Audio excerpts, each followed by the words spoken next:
7월 마지막 날 7월 31일 금요일입니다. 오늘도 주님의 말씀으로 복음의 의미가 우리 안에 새롭게 되기를 소망합니다. 기도하겠습니다. 하나님, 이 아침 주님의 말씀 앞에 나옵니다. 가르치시는 이 말씀으로 우리가 십자가의 은혜를 다시 기억하게 하시고 그 십자가의 은혜를 붙들고 살아가는 오늘 하루가 되게 하여 주시옵소서. 예수님의 이름으로 기도합니다. 아멘. 이 아침에 함께 나눌 하나님의 말씀은 로마서 4장 18절에서 25절입니다. 하나님 말씀 로마서 4장 18절에서 25절입니다. 아브라함이 바랄 수 없는 중에 바라고 믿었으니 이는 내 후손이 이와 같으리라 하신 말씀대로 많은 민족의 조상이 되게 하려 하심이라. 그가 백세나 되어 자기 몸이 죽은 것 같고 사라의 태가 죽은 것 같음을 알고도 믿음이 약하여지지 아니하고 믿음이 없어 하나님의 약속을 의심하지 않고 믿음으로 견고하여져서 하나님께 영광을 돌리며 약속하신 그것을 또한 능히 이루실 줄을 확신하였으니 그러므로 그것이 그에게 의로 여겨졌느니라. 그에게 의로 여겨졌다 기록된 것은 아브라함만 위한 것이 아니요 의로 여기심을 받을 우리도 위함이니 곧 예수 우리 주를 죽은 자 가운데서 살리신 이를 믿는 자니라. 예수는 우리가 범죄한 것 때문에 내줌이 되고 또한 우리를 의롭다 하시기 위하여 살아나셨느니라. 아멘. 하나님께서 죄인 된 인류를 부르시는 사건이 아브라함의 부르심 속에서 나타납니다. 여기에서 어떻게 인간이 하나님 앞에서 의롭다 여기심을 받는지가 드러납니다. 아브라함이 보여준 경건한 행위가 사람들, 특히 유대인들에게는 칭찬받고 내세울 수 있을는지는 몰라도 하나님께는 아브라함의 행위가 아닌 믿음이 의롭다 여기시는 결정적인 것이었습니다. 인간이 내세우는 행위가 아니라 하나님이 주신 약속에 대하여 그 은혜에 대하여 신뢰하는 마음이 하나님 앞에 올바른 것으로 인정받았습니다. 아브라함은 결코 자신이 하나님 앞에 드리는 경건함 때문에 하나님이 자신을 받아들이신다고 생각하지 않았습니다. 자신의 경건에 의지하지 않고 경건하지 아니한 자를 의롭다고 선언하시는 하나님을 전적으로 의지하였습니다. 바울은 오직 믿음만이 아브라함과 하나님의 관계의 기초가 된다는 이 사실을 아브라함의 삶에서 일어난 그 사건들의 시간적 순서에서 도출하고 있습니다. 믿음의 인정은 할례에 대한 이야기 앞에 놓여 있습니다. 할례가 하나님과의 언약의 근거가 아니라 그 언약을 확증하는 것이었습니다. 그러니까 유대인들처럼 할례의 표식이 있어야 언약의 관계로 들어갈 수 있는 자격이 주어지는 것이 아니었습니다. 우리가 하나님의 긍휼 때문에 받아들일 수 있고 우리 자신의 가치 때문이 아니라면 궁극적으로 우리가 하나님과의 관계에 기여할 수 있는 것이 없다라는 이 사실이 어쩌면 실망스러운 일일 수도 있을 것입니다. 그러나 이것이 은혜인 것은 이제 우리는 불완전하고 연약한 우리 자신들, 상황에 따라 늘 변하는 우리 자신을 의지하지 않고 하나님 앞에 나아갈 수 있다는 사실입니다. 하나님과의 관계가 우리의 이기심과 탐심에도 불구하고 흔들리지 않고 굳건할 수 있다는 사실입니다. 신실한 하나님이 그 관계를 붙드시기 때문입니다. 때로 우리는 열심 있는 신앙생활 가운데 우리 자신을 뿌듯하게 여길 때가 많이 있습니다. 나 자신을 위해 살 수 있음에도 불구하고 주님을 위해 헌신하는 내 자신의 삶을 보고 하나님이 기뻐하실 것을 생각할 때에 스스로가 대견할 때도 있습니다. 그러나 연약한 우리는 늘 변덕스럽습니다. 때로는 무력감에 빠지기도 하고 게을러지기도 하고 탐심으로 세상으로 눈을 돌려 탐욕스럽게 살아가기도 합니다. 그러한 우리 자신이 아니라 하나님께서 우리와의 관계를 이끌어 가시고 유지하신다는 것입니다. 하나님께 기대고 의지하면 됩니다. 하나님과의 관계가 주님이 명하신 말씀을 완벽하게 지켜낼 수 없는 내 능력에 의존하지 않기 때문입니다. 우리는 오늘도 우리의 불경건과 죄 때문에 좌절할 필요가 없습니다. 하나님께 온전히 돌아서기만 하면 됩니다. 우리의 부족함을 인정하고 주님께 나아올 때 아브라함처럼 경건하지 아니한 자를 의롭다 하시는 이를 믿으면 주님은 우리를 의롭다, 우리를 여전히 주님과의 교제 가운데 나아올 수 있는 자로 여겨 주십니다. 주님은 우리를 사랑하십니다. 이렇듯 아브라함의 이야기는 하나님이 주신 약속의 성취가 하나님의 요구를 실행하는 우리의 공로가 아니라 주님의 은혜와 그분의 능력에 달려 있음을 보여줍니다. 아브라함은 자신의 육신의 능력 안에서 하나님의 약속, 그 하나님께서 후손을 주실 것이라는 그 약속이 이루어질 가능성을 보지 못하였습니다. 자신과 아내 사례는 육신적으로 자식을 생산할 수 없는 상태였습니다. 19절에 그가 백스나되어 자기 몸이 죽은 것 같고 사라의 태가 죽은 것 같음을 알았다라고 말을 합니다. 그러나 아브라함은 바랄 수 없는 그 상황 중에 바라고 믿었습니다. 그 믿음을 포기하지 않고 끝까지 붙들었던 것입니다. 우리의 행위가 아닌 하나님을 의지할 때, 하나님을 전적으로 믿을 때 받는 축복이 바로 이것입니다. 바랄 수 없는 상황에서 우리는 여전히 바랄 수 있다는 것입니다. 하나님의 약속은 모든 만물을 창조하시는 그 창조의 손길로 이루어지기 때문입니다. 우리가 마주하는 현실이 주님께서 주신 약속을 기대할 수 있는 그 모든 소망을 거스르고 있을 때에도 우리는 여전히 소망을 가질 수 있다, 소망을 가져도 된다는 말입니다. 하나님이 아닌 다른 피조물을 섬기는 우상 숭배의 비극을 여기에서 발견하게 됩니다. 피조물은 생명을 창조해내는 능력이 없다는 것입니다. 그래서 세상적인 수단으로 우리의 삶을 때로 유익하게 하여도 우리에게 진정한 생명력이 필요할 때, 삶에 대한 소망이 필요할 때 우리에게 생명에 대한 소망을 줄 수 없습니다. 자기가 섬기는 피조물의 그 유한함 속에서 그 소망도 유한하고 그 피조물의 가치가 다할 때 우리의 소망도 거기까지입니다. 그러나 하나님을 믿을 때 창조주 하나님은 그 창조의 손길로 자신의 약속을 성취하시기 위하여 필요한 모든 상황들을 창조해 내십니다. 아브라함은 비록 연약함 속에서 흔들리기도 하였지만 이 믿음을 끝까지 붙들고 나아갔습니다. 20절에 믿음이 없어 하나님의 약속을 의심하지 않고 믿음으로 견고하여져서 하나님께 영광을 돌리며 약속하신 그것을 또한 능히 이루실 줄을 확신하였다라고 말을 합니다. 이 구절들이 아브라함의 믿음을 참으로 위대하게 묘사하고 있지만 아브라함은 그 삶 속에서 이 믿음을 간직하며 지켜내느라 얼마나 힘겨웠을지 우리는 짐작해 볼 수 있습니다. 믿음은 참으로 쉬운 일이 아닙니다. 믿음이 더 어려운 일은 그러한 믿음을 붙잡고 살아가는 모습을 세상은 비웃고 어리석게 여긴다는 것입니다. 세상뿐만이 아닙니다. 사실 성경을 보면 아브라함도 자신의 상황 속에서 자신의 몸으로 자식을 생산한다는 것이 우습게 여겨졌습니다. 창세기 17장에 보면 하나님께서 아브라함이 99세 때에 나타나셔서 후손에 대한 약속을 주실 때 엎드려 속으로 웃으며 내가 100세가 다 되었는데 어찌 자식을 낳을까 말하였다라고 전하고 있습니다. 믿음으로 의롭다 여김을 받은 아브라함도 그랬습니다. 우리 역시 세상뿐만이 아니라 우리 스스로도 내가 이렇게 믿고 살아가는 것은 어리석은 일이 아닌가 하는 생각이 들 때도 많이 있습니다. 그러나 하나님의 말씀을 받은 아브라함은 주님이 명하신 대로 자신의 집안 남자들에게 할례를 행합니다. 하나님의 언약이 변함없음을 믿음으로 순종한 것입니다. 때로 우리의 믿음이 흔들릴 때도 있고 기다림에 지칠 때도 있습니다.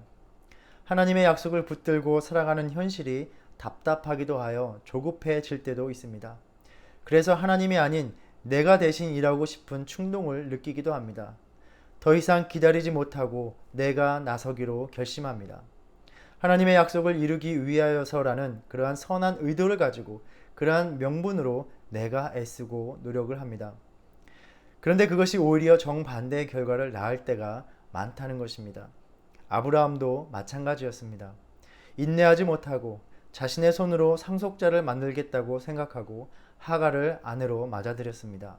그러나 그 결과는 그가 그런 후손을 통하여서 기쁨을 누리지 못했다는 것입니다. 이스마엘의 어머니인 하갈은 자신의 여주인인 사라를 멸시하였습니다. 이스마엘은 이삭을 놀렸습니다. 아브라함은 그의 아들로 말미암아 근심하였다라고 말을 합니다.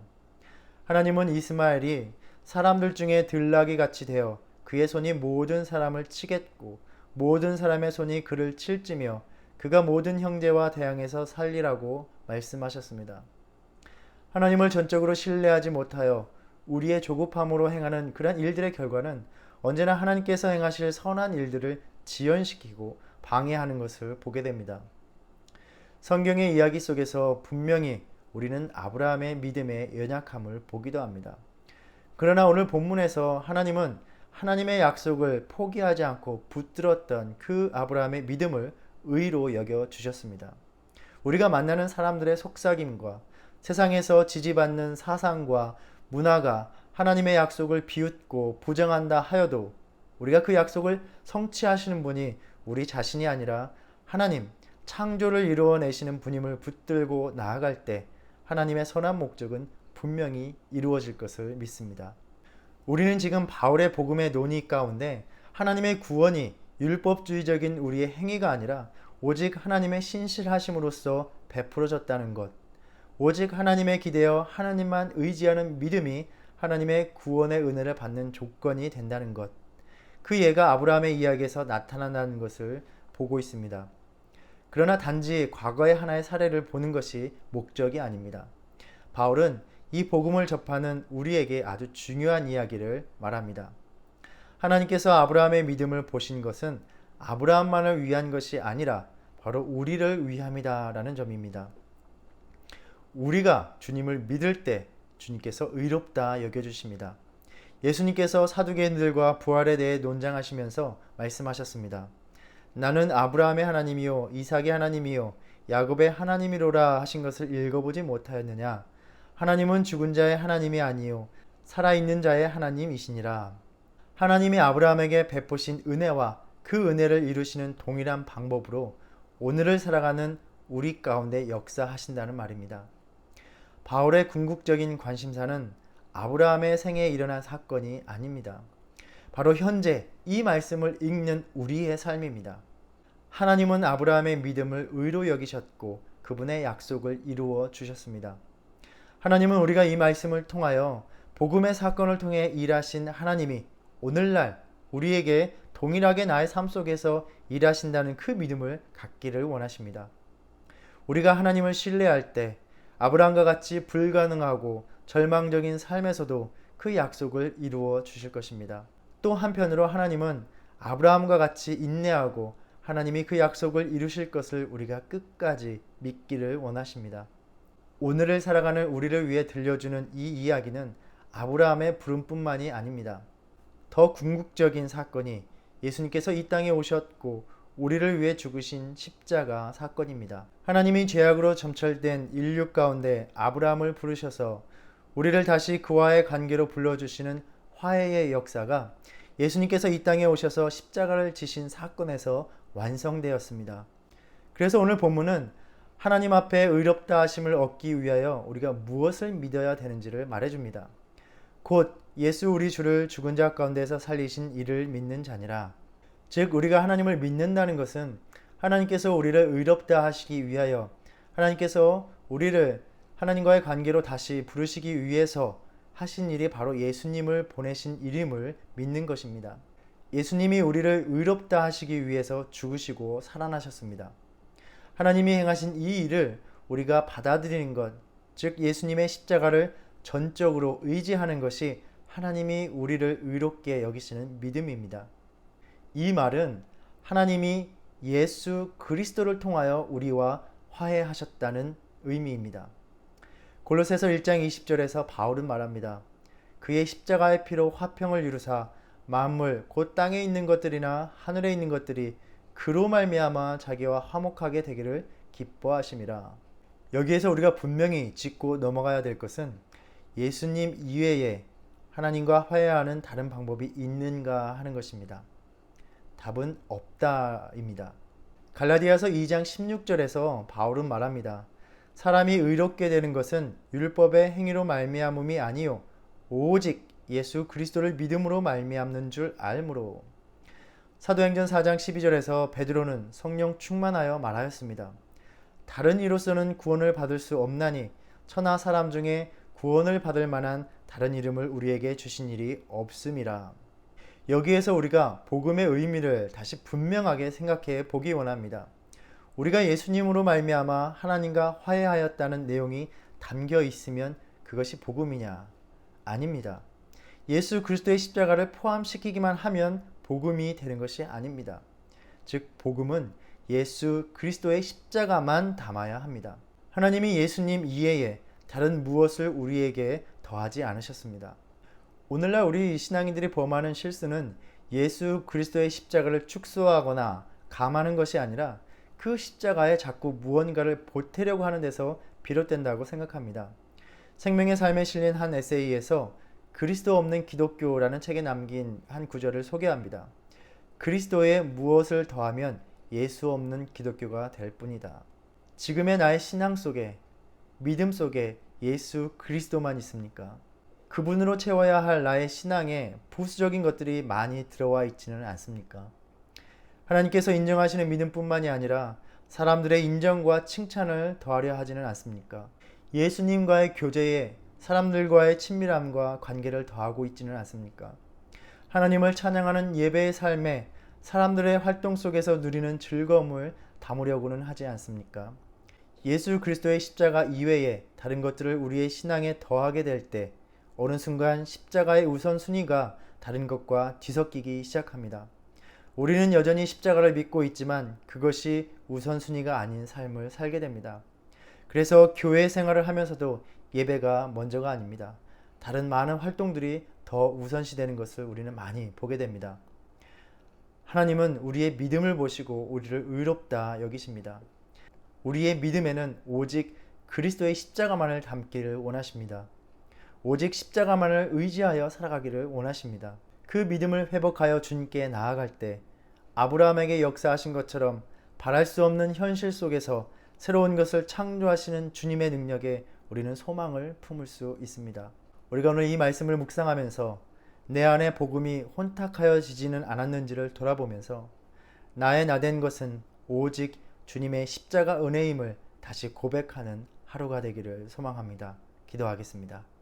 하나님, 이 아침 주신 말씀을 통하여 하나님께서 우리에게 베풀어 주신 큰 은혜, 복음의 의미를 되새겨봅니다. 하나님의 십자가를 바라보는 우리의 시선에 너무나 많은 것들이 들어와 버렸습니다. 하나님의 십자가를 품는 그 우리의 마음에 너무나 많은 다른 것들을 품으며 살아가고 있음을 봅니다. 다시금 주님의 십자가만을 바라보며 주님의 십자가의 은혜만에 기대어 살아가는 우리의 삶이 되게 하여 주시옵소서. 그리하여 바랄 수 없는 그 현실 속에서 하나님의 능력을 기대하며 바라는 그 믿음을 품고 살아가는 오늘 하루가 되게 하여 주시옵소서. 예수님의 이름으로 기도드립니다. 아멘. 하늘에 계신 우리 아버지여, 이름이 거룩히 여김을 받으시오며 나라의 임하옵시며 뜻이 하늘에서 이룬 것 같이 땅에서도 이루어지이다. 오늘날 우리에게 일용할 양식을 주옵시고 우리가 우리에게 죄 지은 자를 사하여 준 것 같이 우리의 죄를 사하여 주옵시고 우리를 시험에 들게 하지 마옵시고 다만 악에서 구하옵소서. 나라와 권세와 영광이 아버지께 영원히 있사옵나이다. 아멘.